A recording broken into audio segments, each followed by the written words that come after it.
பிள்ளைகளா, நம்மை தீர்க்க ஆயுசுடன் வாழ விடாமல் கெடுக்கும் குணங்கள் என்னன்னு தெரியுமா?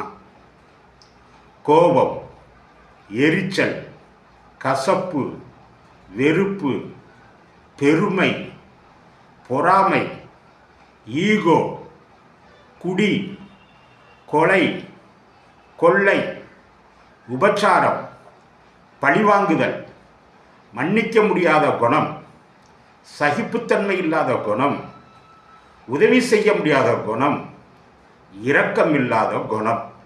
இப்பேற்பட்ட குணங்கள் தான் நம்மை தீர்க்க ஆயுசுடன் வாழ விடாமல் கெடுக்கும் குணங்கள்.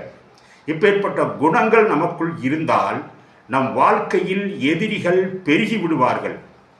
எதிரிகளினால் வரும் துன்பங்கள் பெருகி போகும்.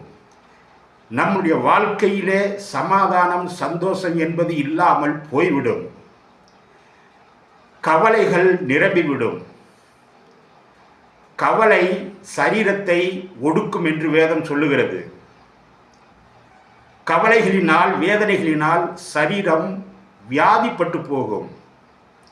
இப்பேற்பட்ட குணங்கள் இருந்தால் கர்த்தரும் கூட நம்மளுக்கு எதிரியாக மாறுவார். கர்த்தரும் கூட நம்மீது கோபத்தோடு இருப்பார். நம்ம எப்படி தீர்க்காயுசுடன் வாழ முடியும்? பிள்ளைகளா, இப்போ சொன்ன குணங்கள்ல ஒரு குணங்கள் கூட உங்களிடத்திலே இல்லாதபடிக்கு பார்த்து கொள்ளுங்கள். ஒரு குணம் இருந்தால் கூட அதை எடுத்து போட்டு விடுங்கள். அப்பொழுது கர்த்தர் உங்களை ஆசீர்வதிப்பார்.